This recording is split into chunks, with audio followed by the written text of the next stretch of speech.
ఉమ్మడి ప్రాజెక్టుల నిర్వహణను పట్టించుకోవట్లేదు ఏపీ ప్రభుత్వం. ప్రాజెక్టులకు రిపేర్లు చేయాలని ఎన్నిసార్లు కంప్లైంట్లు ఇచ్చినా ప్రయోజనం లేకుండా పోతుంది. దీంతో రేపు జరిగే కేఆర్ఎంబీ మీటింగ్లో 2 రాష్ట్రాల నిర్వహణలో ఉన్న ప్రాజెక్టుల అంశాన్ని తీసుకువెళ్లాలని భావిస్తుంది తెలంగాణ సర్కార్. శ్రీశైలం, నాగార్జున సాగర్ లాంటి ఉమ్మడి ప్రాజెక్టుల నిర్వహణను గాలికొదిలేసింది ఏపీ ప్రభుత్వం. ప్రాజెక్టు ఆపరేషన్లపై కృష్ణా రివర్ మేనేజ్మెంట్ బోర్డుకు ఎన్నిసార్లు ఫిర్యాదు చేసినా ఆ రాష్ట్రానికి తెలంగాణ లేఖలను రాస్తున్నా ప్రయోజనం లేకుండా పోతుంది.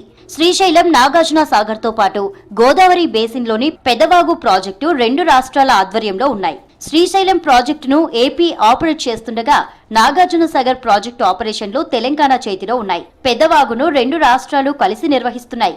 కానీ 3 ప్రాజెక్టుల రిపేర్లు, మెయింటెనెన్స్ వ్యవహారాల్లో ఏపీ నిర్లక్ష్యంగా వ్యవహరిస్తుందన్న ఆరోపణలున్నాయి. నిర్వహణ లోపంతో శ్రీశైలం ప్రాజెక్టుకు ముప్పు పొంచి ఉంది. 2009లో వచ్చిన భారీ వరదలకు ప్రాజెక్టు ప్లంజ్ పూల్లో భారీ గొయ్యి ఏర్పడినట్టు నిపుణుల కమిటీ 2014లో తేల్చింది. గతేడాది ఫిబ్రవరిలో ప్రాజెక్టును సందర్శించిన ఎన్డీఎస్ఏ 2 రాష్ట్రాల అధికారుల నిపుణుల కమిటీ ఆ గొయ్యి 45 మీటర్ల లోతు, 270 మీటర్ల వెడల్పు, 400 మీటర్ల పొడవుతో ఉన్నట్లు గుర్తించింది.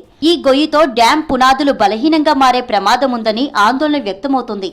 అలాగే ప్రాజెక్టులోని 490 అడుగుల నీటి మట్టం ఉన్న గ్యాలరీ దగ్గర సీపేజీ అవుతున్నట్లుగా గుర్తించారు. వాటికి రిపేర్లు చేయకుంటే పెను ప్రమాదం తప్పదని నిపుణులు హెచ్చరించారు.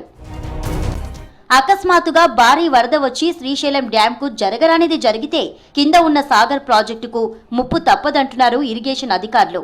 వీలైనంత త్వరగా దానికి రిపేర్లు చేయించాలని ఏపీకి పలుమార్లు లేఖలు రాశారు. అలాగే కేఆర్ఎంబీ మీటింగ్స్ లోనూ ఈ అంశాన్ని లేవనెత్తుతూనే ఉన్నారు. అంత పెద్ద ప్రమాదం పొంచి ఉన్నా ఏపీకి మాత్రం చీమ కుట్టినట్టయినా లేదన్న విమర్శలున్నాయి. కేవలం డ్రిప్ కింద కేంద్రం నుంచి నిధులు రాబట్టేందుకు ప్రయత్నిస్తున్నారే తప్ప దానికి రిపేర్లు చేయించాలనే ఉద్దేశంతో ఏపీ పని చేయడం లేదన్న విమర్శలు వస్తున్నాయి. నాగార్జున సాగర్ ప్రాజెక్టుకు మన ప్రభుత్వమే రిపేర్లు చేయిస్తుంది. వాటి పూర్తి ఖర్చును భరిస్తున్నది. కానీ ఏపీ మాత్రం అడుగడుగునా ఆటంకాలు సృష్టిస్తోంది. సాగర్ ప్రాజెక్టులోని 14వ గేటు నుంచి కుడివైపు భాగాన్ని తన ఆధీనంలోకి తీసుకుంది. వాస్తవానికి ప్రాజెక్టును మనమే ఆపరేట్ చేయాల్సి ఉన్న సాగర్ కుడి కాల్వ ప్రాజెక్టు గేట్లు ఏపీనే నిర్వహిస్తోంది. అయితే సగం ప్రాజెక్టును చెరబట్టినా ఆ ప్రాజెక్టు రిపేర్లకయ్యే ఖర్చులకు మాత్రం రూపాయి కూడా ఇవ్వడం లేదు. నిరుడు ప్రాజెక్టు గేట్లు, స్పిల్వే, ఇతర సమస్యలకు రిపేర్లు చేయించాలని ఎన్డీఎస్ఏ సూచించింది. అందుకు అనుగుణంగా మన ప్రభుత్వం రిపేర్లు చేయించేందుకు సిద్ధపడినా రిపేర్లు ఆపించేందుకు ఏపీ ప్రయత్నించింది. రిపేర్లు చేయొద్దంటూ కేఆర్ఎంబీకి ఫిర్యాదులు చేసి అడ్డు తగిలింది. మరోవైపు స్పిల్వే ఏర్పడిన గుంతలను పూడ్చేందుకు మన ప్రభుత్వమే ముందడుగు వేసింది. దానిపై ఐఐటి రూర్కీతో అధ్యయనం చేయించాలని నిర్ణయించింది. ఇక గోదావరి బేసిన్లోని పెదవాగు ప్రాజెక్టు పైన కూడా ఏపీ అదే ధోరణితో వ్యవహరిస్తుంది. భద్రాద్రి కొత్తగూడెం జిల్లాలో ఉన్న ఈ ప్రాజెక్టు 2 రాష్ట్రాల సరిహద్దుల్లో ఉన్నది. ఆయకట్టు ప్రకారం ప్రాజెక్టు నిర్వహణకు ఏపీ 85% వరకు నిధులను ఖర్చు చేయాల్సింది. కానీ రిపేర్లు, మెయింటెనెన్స్ కు ముందుకు రావడం లేదు. నిరుడు వచ్చిన వరదలకు ప్రాజెక్టు కట్ట తెగిపోయింది. దీనికి తాత్కాలిక రిపేర్లకు తెలంగాణ ప్రభుత్వమే 3 కోట్లకు పైగా ఖర్చు చేసింది.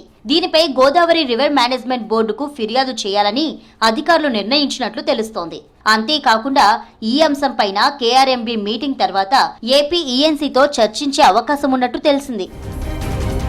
ఏపీ తీరుపై ఈ నెల 21న జరగనున్న కేఆర్ఎంబీ మీటింగ్లో తెలంగాణ ఫిర్యాదు చేయనున్నట్టు తెలుస్తోంది. శ్రీశైలంతో పాటు నాగార్జున సాగర్ ప్రాజెక్టు అంశంలోనూ ఏపీ మొండిగా వ్యవహరిస్తుందని ఎత్తిచూపనుంది. ఉమ్మడి ప్రాజెక్టుల్లో ఎవరెన్ని నీళ్లు వాడుతున్నారో లెక్కలు తీసేందుకు టెలిమెట్రీ విధానాన్ని ఏర్పాటు చేయించాలని పట్టుబట్టనున్నట్టు తెలిసింది.